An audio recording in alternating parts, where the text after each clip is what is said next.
saja. Ini aku tidak salah lihat bukan? Luar biasa.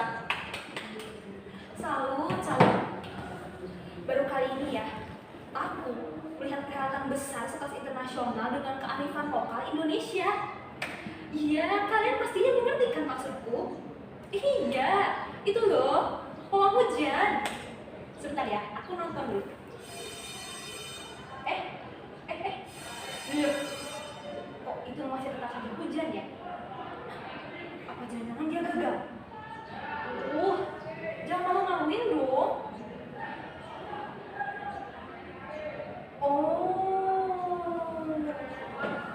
Ternyata dia sedang menenangkan hujan rupanya. Selamat. Bentar ya, aku ini.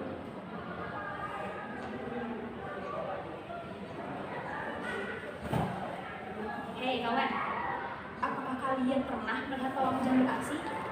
Atau kalian pernah mendengar bagaimana mereka melakukan banyak cara untuk menghalau awan hitam? Katanya, ini sih katanya, tapi ada loh yang bahkan sampai tidak boleh mandi atau harus melemparkan celana dalam ke atas genting rumah agar tidak turun hujan. Tapi di sisi lain, aku juga pernah mendengar kalau bawang merah dan cabai itu bisa dijadikan perantara kalau ditusukkan ke tusuk sate dan ditancapkan ke tanah atau media lain.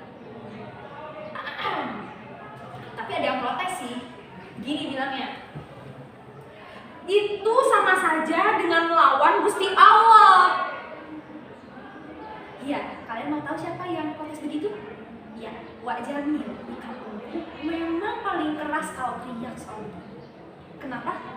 Iya, tentu saja. Katanya, itu sama saja dengan tidak menerima apa-apa yang telah ditakdirkan oleh Tuhan. Tidak tahu diri namanya. Tapi kalau aku sih ya tidak ingin ikut campur ya. Ya kalau sudah bawa-bawa persoalan ini jadi agak sensitif soalnya. Jadi rumit. Apalagi kalau aku harus menuliskan ini di media sosial. Jempol netizen bergerak 2 kali lebih cepat daripada kecepatan kuda. Begini, biar aku beri contoh. Jadi ya, waktu itu aku pernah mengomentari salah seorang idola yang menggunakan jasnya sedikit miring gitu. Dan kalian tahu apa yang aku dapatkan setelah berkomentar seperti itu? Ada yang bisa tebak? Hah? Apa? Kalian bilang apa? Kalian nih lucu, kalian ini sangat lucu ya. Begini. Jangankan dibahas oleh idola itu ya. Aku justru malah mendapatkan hujatan dari penggemar fanatiknya yang rela membela idolanya mati-matian. Dan kalian mau tahu apa yang lebih parahnya lagi? Mereka bahkan sampai berani loh untuk menantangku berprangkata segala. Kurasa ya, ini sih pendapatku saja, tapi kayaknya pergeseran kekuatan suara politik itu juga bisa dipengaruhi oleh jempol netizen ini. Dan soal pawang hujan ini, kurasa juga bisa jadi viral karena netizen ini. Ya, andai saja ya semua netizen memiliki akses yang terbatas untuk memberikan komentar, mungkin saja beritanya tidak akan seviral ini. Ya kan? Bisa jadi.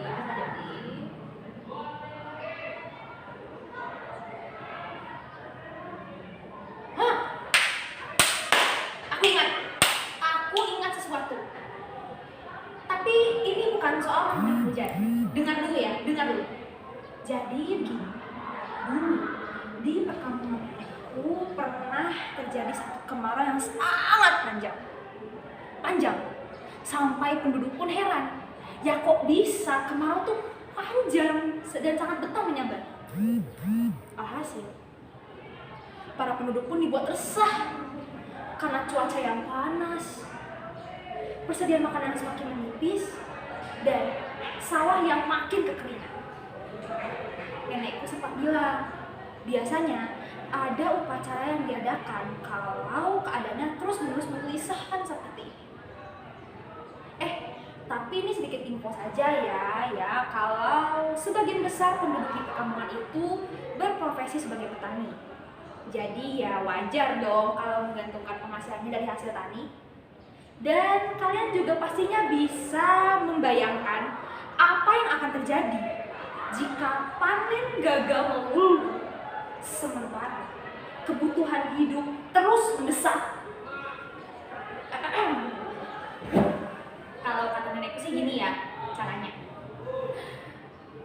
Sejak dulu cincong selalu ada dalam upacara ritual.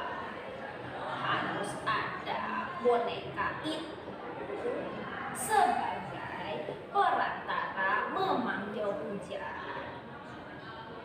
Itu dimulai oleh Rantasi, penduduk di desa ini.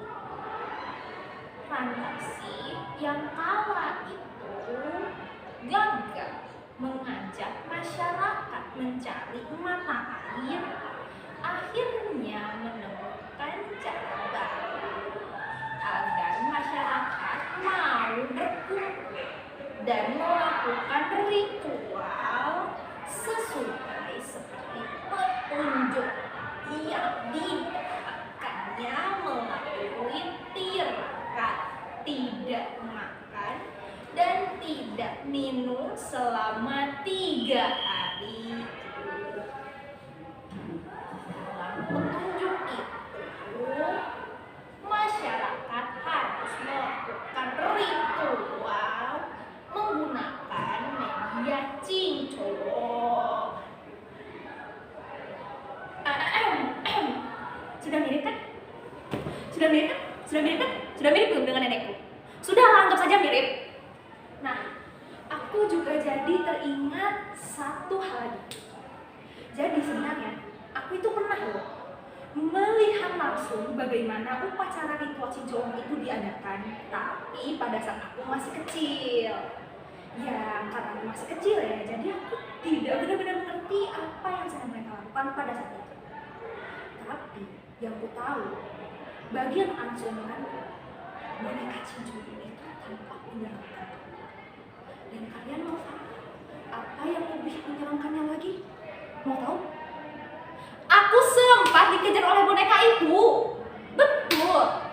Mungkin ini tampak tidak masuk akal, atau iya bagaimana caranya boneka yang mati bisa mengejar satu orang hidup. Tapi itu yang terjadi, kawan. Iya.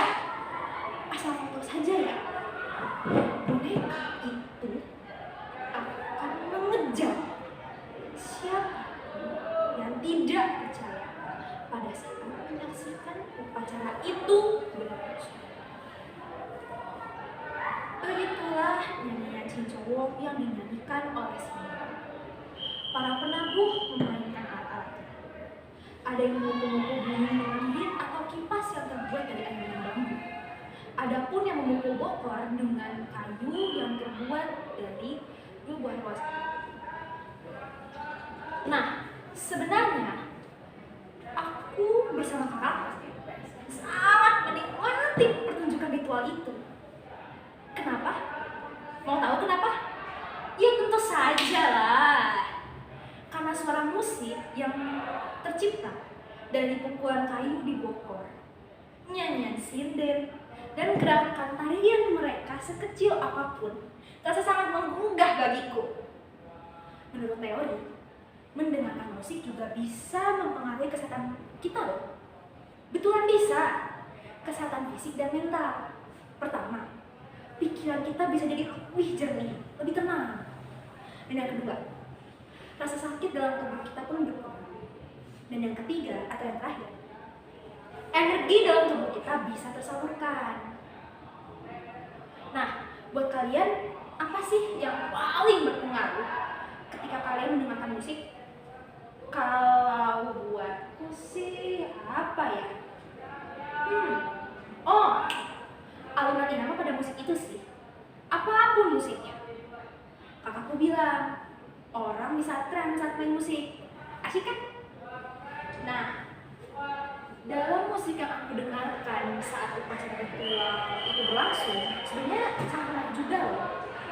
Ya, karena ada perasaan lain seperti aku sedang ditarik ke suatu dunia yang berbeda. Sementara itu, Ibu Nawita berada di tengah halaman. Ia membawa boneka itu memasuki area tempat ritual itu berlangsung. Dan di atas tikar telah tergelar sesajen, paruku yang lengkap dengan kemenyan, telur asin, tumpeng kecil, kue-kue, gula batu, kembang rangka 7 rupa, dan masih banyak lagi yang aku tak bisa ingat namanya.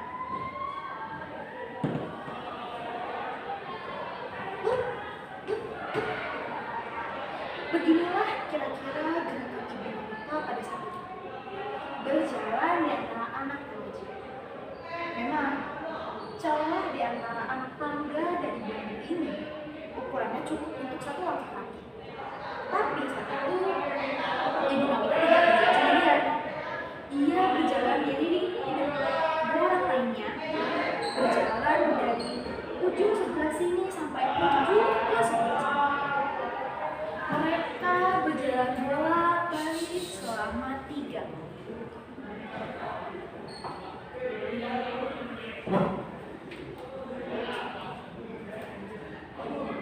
Ibu Nawita menghadapkan boneka ini ke arah cermin yang dipegang oleh asistennya. Cincong juga harus disisir supaya rapi rambutnya. Lihatlah, lihat oleh kalian sekarang juga. Sabuk boneka ini dipegangi oleh asistennya dari sisi kiri dan sisi kanan.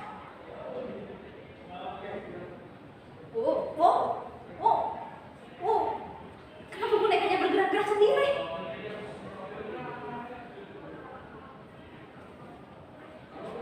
Kamu diam-diam di sini ya. Kamu diam-diam di sini ya. Jangan bergerak, oke? Tadi lihat sendiri kan? Kalian sudah lihat sendiri kan? Bayangkan oleh kalian. Bayangkan sekarang oleh kalian. Aku yang awalnya sangat menikmati ukuran kayu di bokor dan suaranya yang silir. Iya, tiba-tiba jadi keheranan dong. Konon katanya saat itu roh leluhur sedang memasuki boneka cincong. Tapi ya, maksudnya bagaimana caranya bisa masuk begitu? Aku tidak paham. Hah? Apa? Kalian bilang apa? Kalian bilang apa? Bukan begitu. Tidak. Ini bukannya aku tidak menghargai adat ya. Maksudku begini, saat itu kan aku masih kecil. Aku juga tidak benar-benar paham apa yang sedang mereka lakukan pada saat itu. Jadi ya, aku kesulitan untuk mempercayai itu dan wajar kan, karena aku masih kecil gitu loh. Ya, tidak masuk akal bagi waktu itu. Hah? Apa? Gimana? Gimana sekarang? Gimana ya kalau sekarang? Gimana ya? Kenapa? Nungguin ya? Penasaran ya? Penasaran ya? Ih, kalian kepo deh, kayak tetangga sebelah aja. Nah, waktu itu sebenarnya aku sempat bisik sih ke kakakku. Begini, upacara ini sangat aneh dan tidak masuk akal. Lalu, ya aku iseng dong komat kami. Cincawang, badan menjebak bang bubu. Cincawang, pala banding mula bubu. Seperti itu. Dan kalian tahu? Tiba-tiba dia mengejarku. Lihat ini. Dia menyeringai. Matanya seperti hidup. Ya Tuhan, kupikir cincongnya tidak akan berdasi seperti itu. Nek, tolong! Kak, tolong! Ya, dan aku akhirnya mendekatkan diri kepada kakak yang masih aku sambil pemat kami memohon agar tidak dikejar oleh cincong itu lagi. Nek, tolong, jangan kejar aku, tolong jangan kejar aku, tolong jangan kejar aku mohon, aku takut sekali. Dan tiba-tiba nenek yang berada di sekitar halaman pun mendekati. Seperti ini. Kamu bilang apa tadi? Kamu bilang apa? Kamu bilang apa tadi? Harus percaya. Kamu tidak boleh tidak percaya. Kamu juga tidak boleh mengolok-olok cicowong. Sembari nenekku bilang begitu, aku pun bisa merasakan cincong itu berbicara kepadaku. Hei, kamu bocah! Berani-beraninya kamu melakukan aku! Hei! Di balik ketakutan itu, aku pun bingung dan resah. Aku harus bagaimana ini? Aku harus bagaimana? Dan menoleh ke arah nenekku. Nek, tolong Nek. Nek, tolong. Jauhkan dia dariku, jauhkan dia dariku. Usir dia dari sini, Nek. Aku takut. Ampun, Nek, ampun. Ini aku percaya. Aku akan percaya, Nek. Aku akan percaya. Ya, Nek, maaf. Cincong, maaf Cincong. Maaf Cincong. Aku telah berbuat kesalahan. Dan sementara itu, Ibu Nawita memegang kembali boneka cincong itu bersama kedua asistennya.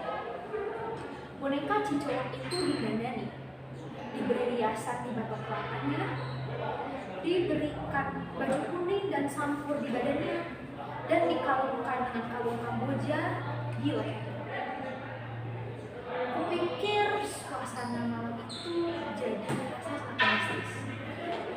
Apa mungkin karena bonekanya terus bergerak-gerak ya, jadi suasananya makin mistis? Pikirnya seperti itu.